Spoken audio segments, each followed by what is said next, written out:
Hoje é 25 de julho de 2023. Eu faço esse site há uns 13 anos. Um sacrifício muito grande, porque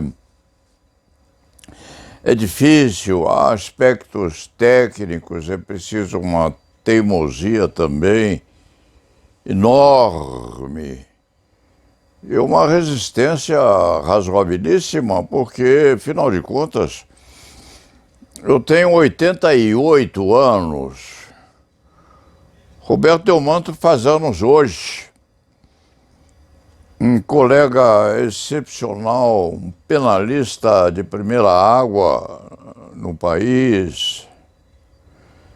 Meu amigo há muitos anos. Desfrutamos, faz muito tempo, alegrias, uma ou outra tristeza, mas no fim das contas, nós nos abraçamos muito. O Roberto faz anos hoje, 25 de julho de 2023. Não digo a idade dele, mas é bem inferior à minha, que tem 88, e é valentemente um dos melhores criminalistas que o país tem. Então, um abração a Roberto Delmanto e a família, a Robertinho, a Fábio Delmanto, ao herdeiro de Fábio também, que é um menino abraçado e incensado por todos da família. Em seguida, eu devo dizer que fiquei uns 15 dias sem fazer este site, porque o meu sistema precisa ser, sim, atualizado. Eu não tenho tido condição emocional e até física de manter as atualizações em dia.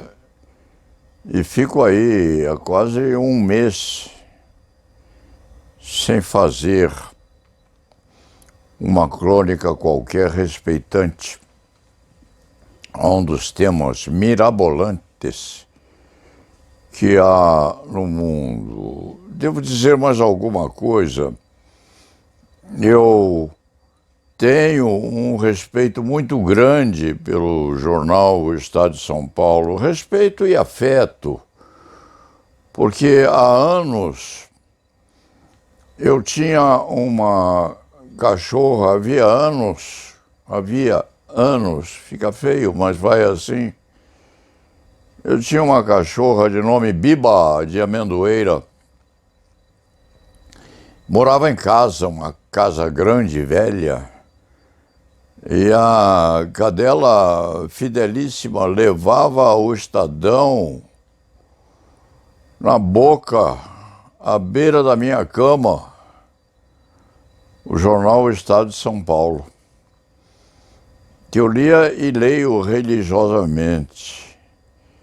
E uns anos atrás, inclusive, eu, Leite Fernandes, escrevi um artigo ou outro para aquele vetusto diário, procurando ser muito competente nas postulações feitas e descrever com muita honestidade também o papel que nós, advogados, desempenhávamos na história do Brasil. Naquele tempo, quando eu comecei a escrever em jornal, levando-se em conta também e até mesmo que fundei o Jornal do Advogado, que fez 30 anos de edições, até o momento em que o deixei por razões diversas, inclusive porque não tinha mais tempo de cuidar daquilo. Eu escrevia uma ou outra coisa importante, particularidade relevante para o jornal Estado de São Paulo, que publicava os meus artigos.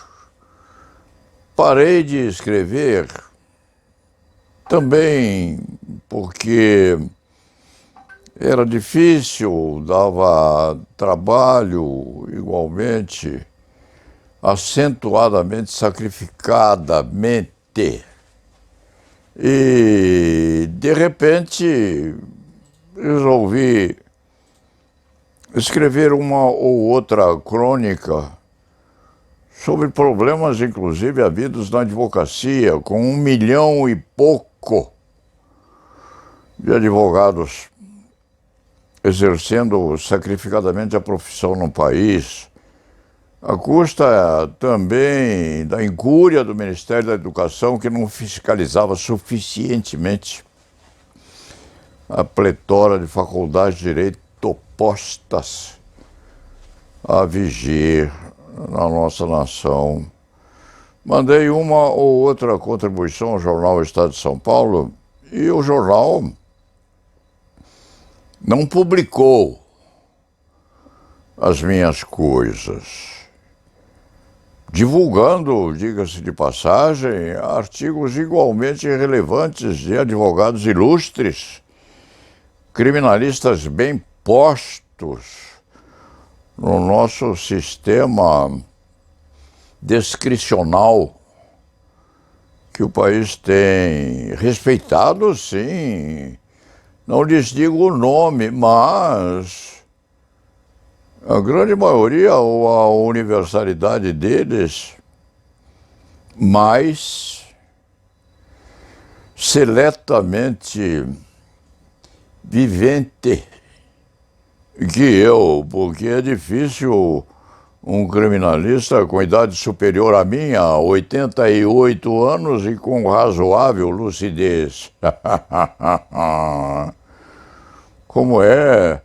Aqui eu tenho, com certeza. Não falo bobagem, não escrevo extravagâncias, não articulo mal meu palavreado jurídico, não ofendo, não xingo, não sou agressivo em demasia, mas também não peço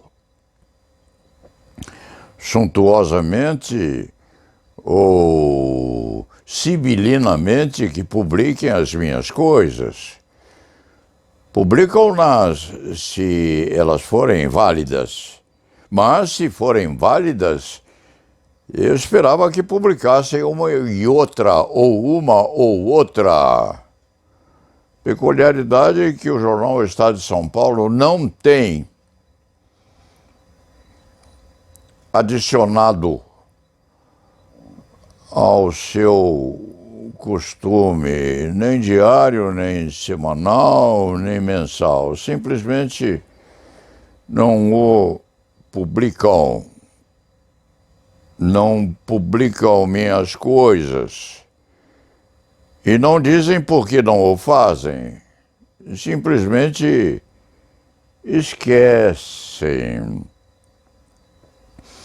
Eu não sou um pidão. Também não sou um pedichão.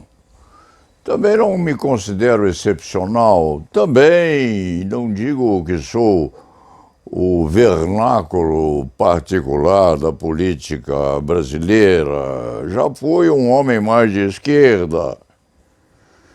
Sou, desde a juventude, um pouco esquerdizado, sim.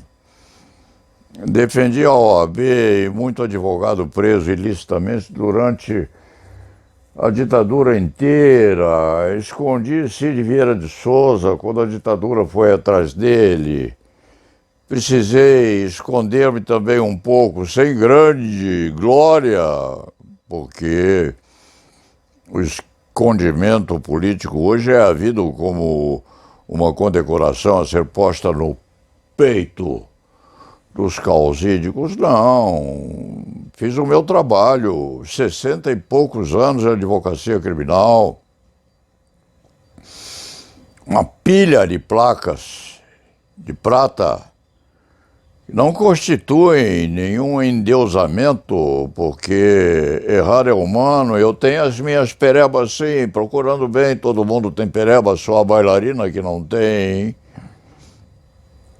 Mas Não obrei contra os humildes e nem prejudiquei aqueles que não conseguiam, por hipótese, sobreviver política ou juridicamente nessa nossa nação tão sofrida. E o Estadão não publicou as 2 ou 3 crônicas que mandei para eles e mandei com muita honestidade, aliás. Então eu quero saber, diretor de redação do jornal Estado de São Paulo, não sei quem é que o colega é, alguém pôs aqui à minha frente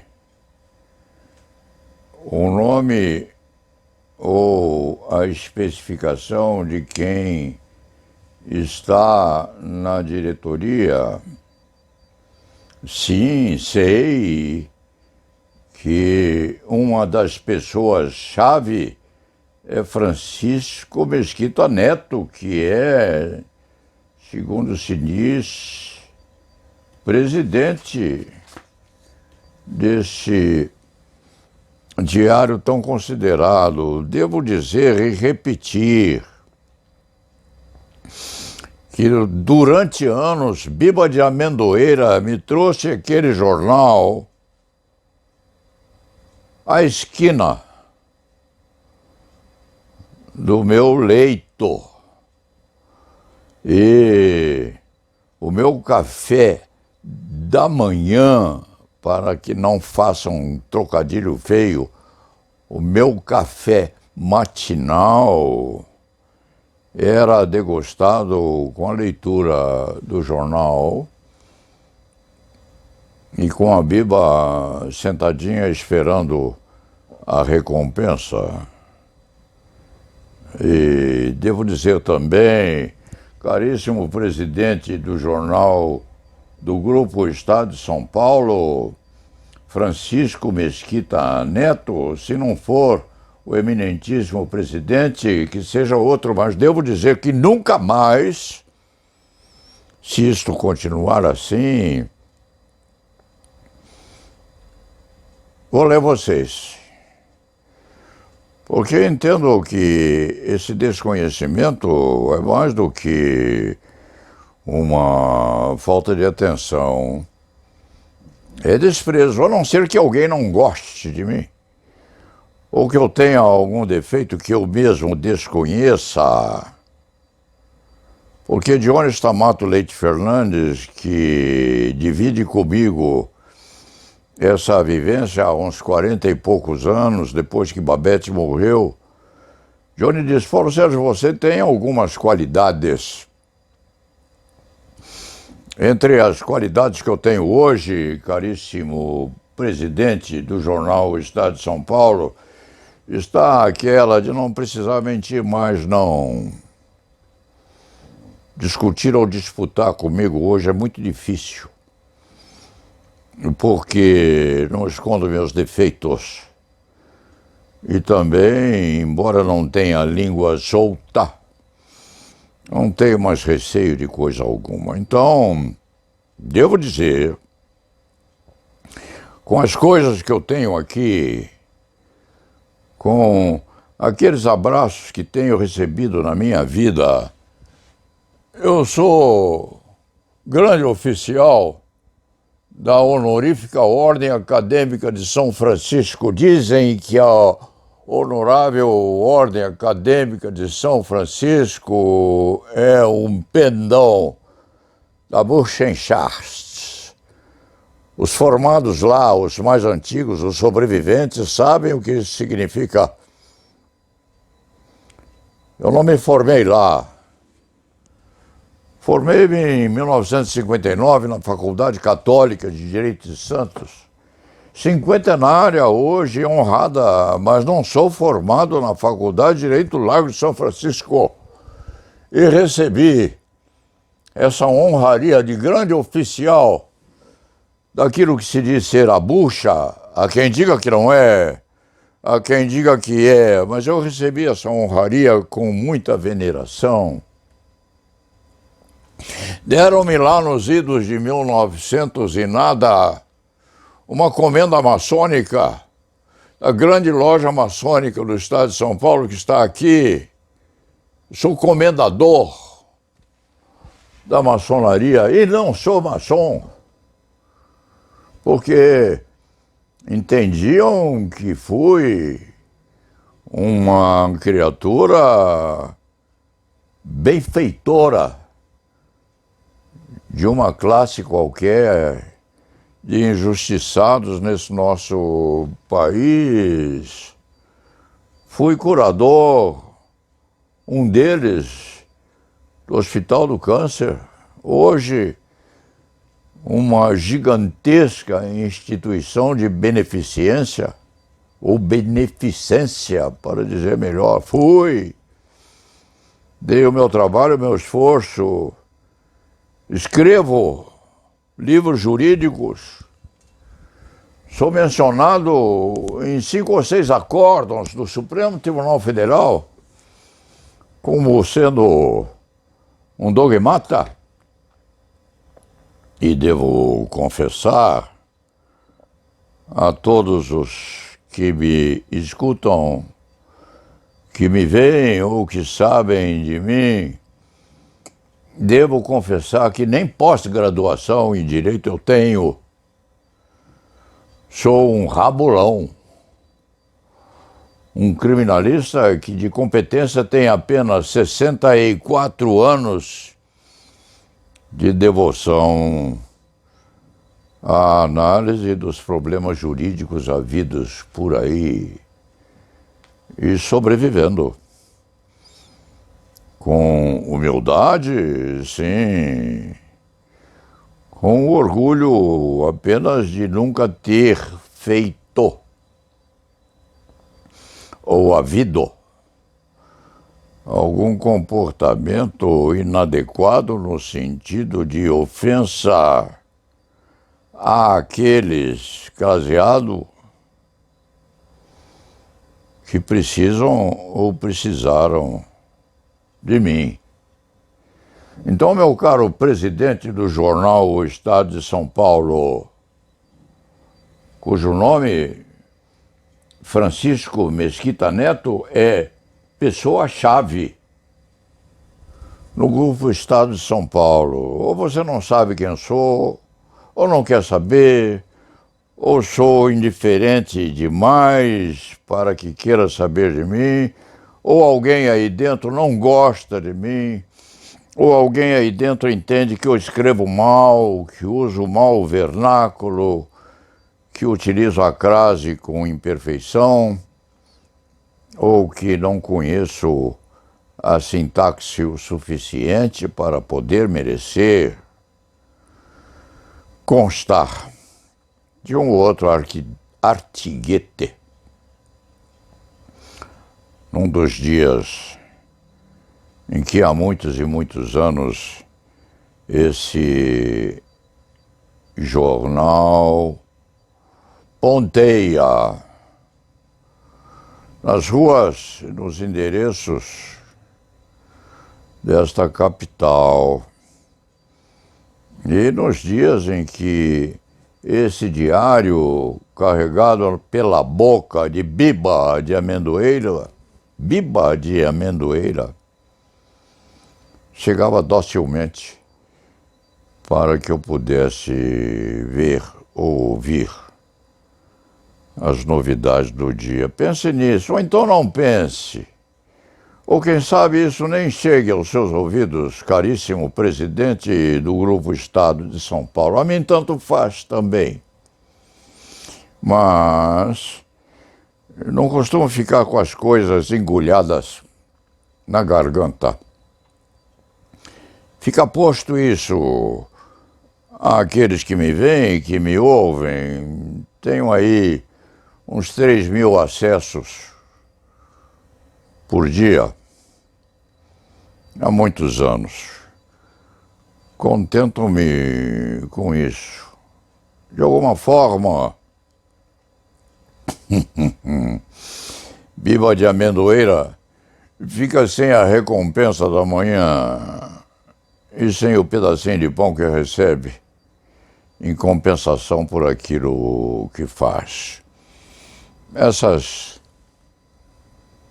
prendas que recebi durante a vida, tem aí umas 50 placas agradecendo as coisas boas que eu fiz.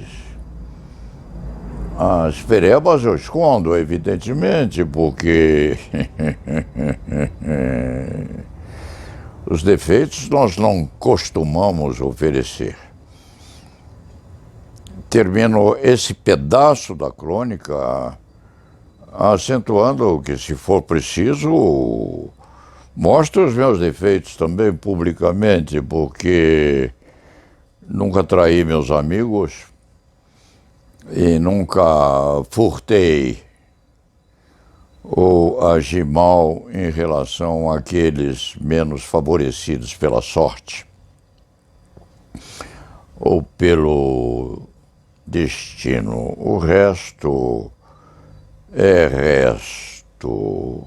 Pensei e refleti bem antes de tecer esses comentários, que não são injuriosos, não. Apenas constituem a reflexão de um sobrevivente.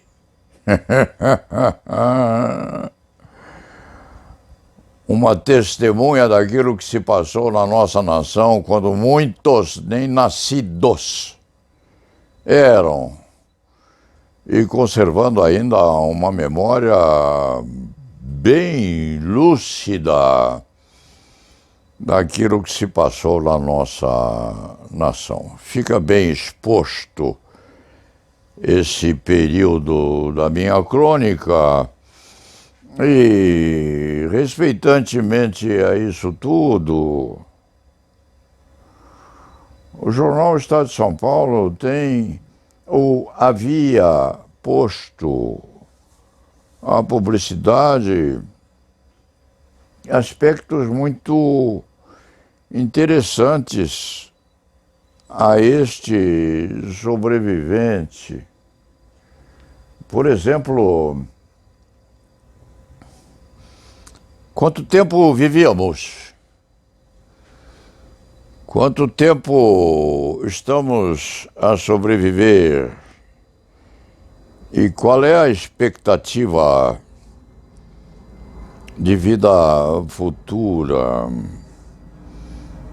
Leio aqui que estão a descongelar órgãos humanos, não no congelamento dito assim, mas por uma tática ou uma tarefa ou um destilamento adequadíssimo a um outro tipo de predestinação para o futuro. Órgãos humanos congelados, órgãos de ratos e ratinhos que são crioordenados, se assim se pode dizer, e que mais tarde são reavivados e implantados em outros animaizinhos, com dó, sim, porque aqueles bichinhos costumam ser muito elegantes e ingenuamente postos a observar aquilo que nós fazemos na nossa sobrevivência intelectualizada, com expectativas de que isso se proveja também entre nós humanos. Quantos anos nós estamos a viver? Segundo Noah Harari, que é um filósofo vendedor de 2 milhões de livros, quizás só na nossa nação, segundo Harari, que é um israelita profícuo A morte é um fenômeno técnico.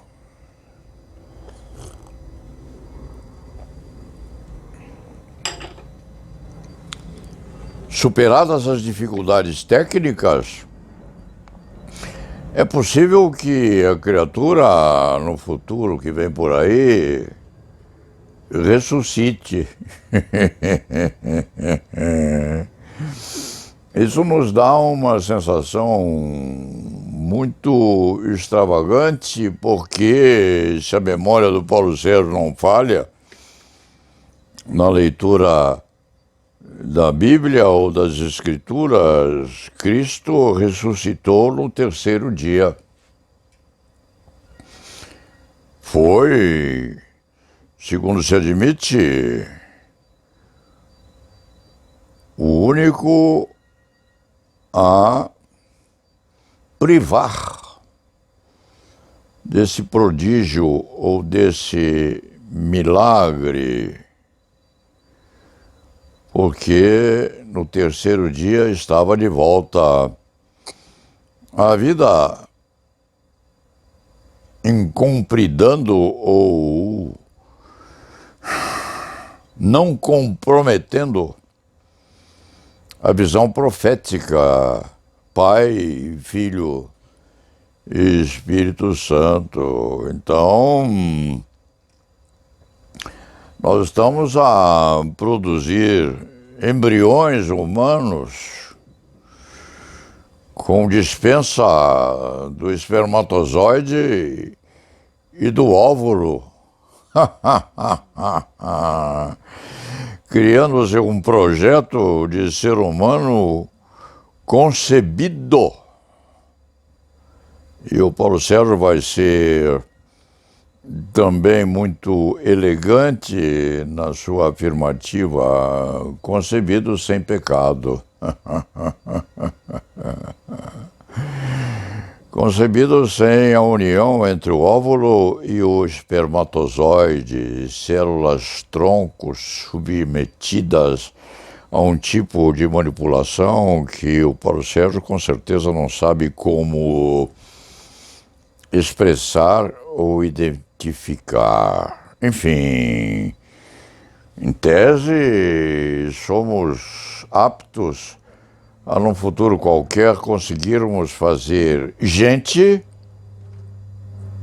sem o tradicionalíssimo amplexo entre macho e fêmea, que num sentido também bem romântico traz um prazer muito grande na geração dos nossos filhos. E quanto a outras formas de manutenção e regeneração da vida, o próprio Estadão traz ou trouxe a notícia de uma atleta nossa, Patrícia Fonseca. Patriciazinha é uma atleta competentíssima que sofria do coração bastante. Transplantou-se um coração para o peito de Patrícia e hoje Patrícia é uma triatleta com características de vencedora. É um ser humano que tem suas emoções postas no órgão romântico de uma pessoa votada a morrer muito cedo. e se começa a pensar o que se há de fazer mais tarde na preservação da vida ou na ressurreição. Isso é fantasmagórico, na ressurreição de um defuntado qualquer. A propósito, na semana de Euclides da Cunha, vem a notícia de que a família do nosso escritor maior preservou-lhe, ou lhe preservou, para ficar melhor o vernáculo, o cérebro, que obviamente não serve mais a coisa alguma, mas a seu tempo foi posto dentro de uma redoma de formol e está lá a preservar idealmente os grandes feitos literários de Euclides da Cunha, sem que falemos de Machado de Assis e de outros personagens da literatura pátria. Imagine-se um Shakespeare, Shakespeare ressuscitado agora. Pense-se, reflita-se sobre um embrião humano preservado pelo sistema ou aplicativo que vem a ressurgir por aí, preservado, encapsulado para vir ao mundo daqui a 50 ou 80 anos. Produz-se um neném hoje e essa criancinha virá ao mundo daqui a uns 150 anos.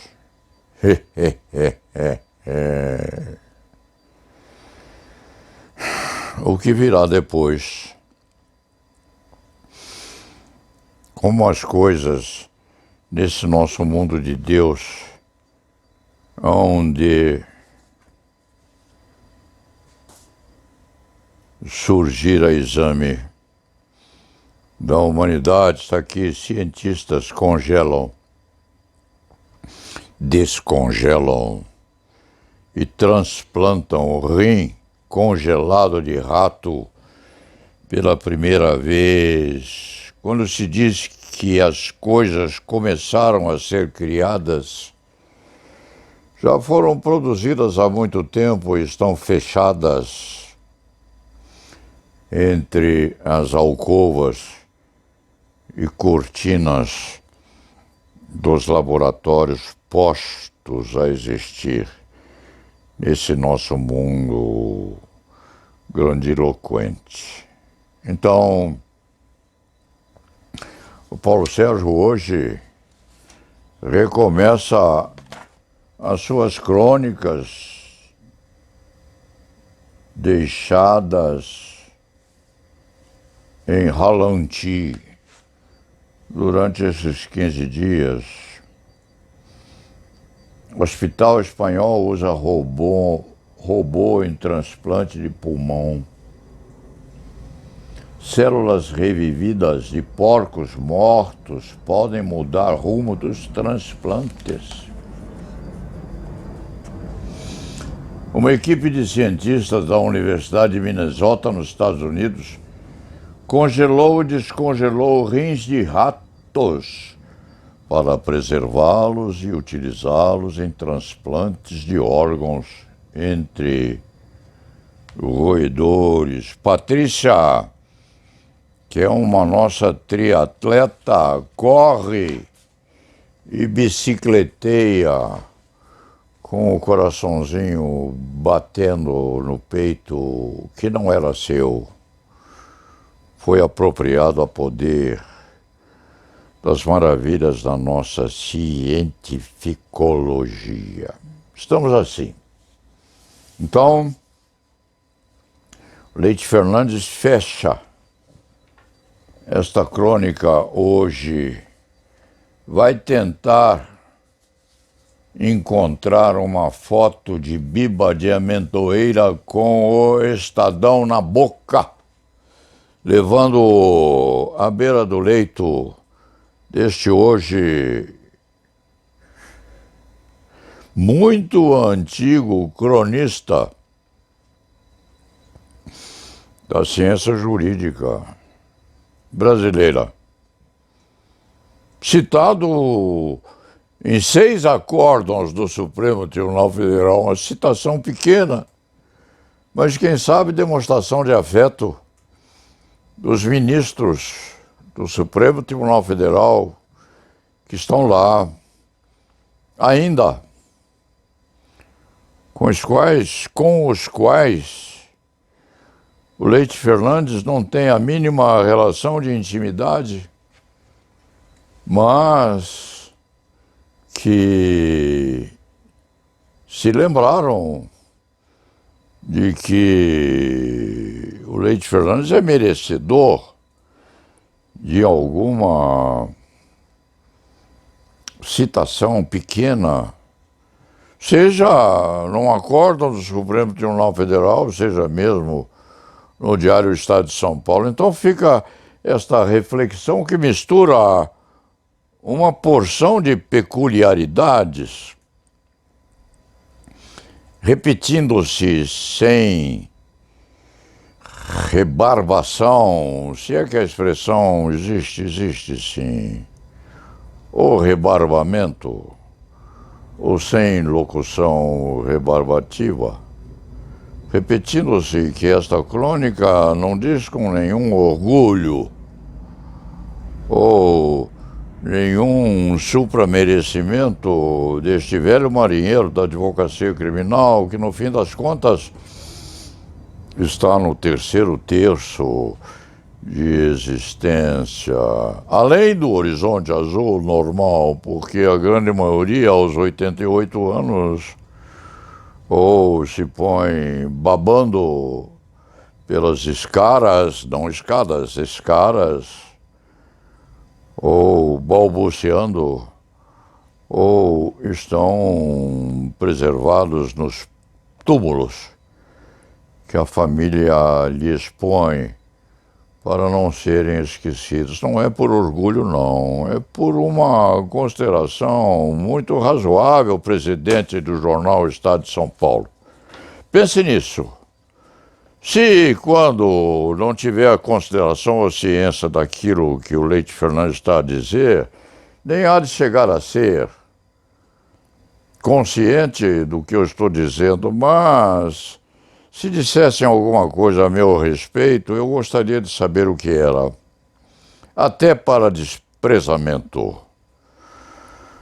E vamos encerrar esta crônica com estas posturas que comprovam aquilo que eu estou a dizer, sim, as minhas placas, as minhas considerações, as minhas homenagens, as minhas comendas, as minhas remissões à bucha do Lago de São Francisco. Posto aqui o diploma, o documento com muita honra, porque se o Leite Fernandes tem isso, é porque deve ter merecido por uma atividade de qualquer forma benquista, ou benfazeja, ou benemérita. Dentro deste aspecto, esta crônica sai comprida sim, sai incompridada também, mas quem quiser ler ou ver, que eu faça. Quem quiser desprezar, que eu faça também. A mim não tem grande interesse isso, não. Mas engulhado na garganta do Leite Fernandes aos 88 anos de idade, 60 e poucos anos de advocacia criminal e contribuição, sim, para o engrandecimento da nossa pátria, merecedor, sim, de que venha um pensamento qualquer a pensar melhor sobre o que vem acontecendo nesse relacionamento entre o jornal e o Paulo Sérgio Leite Fernandes, que nunca pediu coisa alguma, nunca foi a visitar e tomar café com vocês, nem com o redator desse diário respeitadíssimo. Pense nisso, você que toma conta dessas coisas. Eu fiz jornal 30 anos, sei como isso funciona. E lá na Vevá.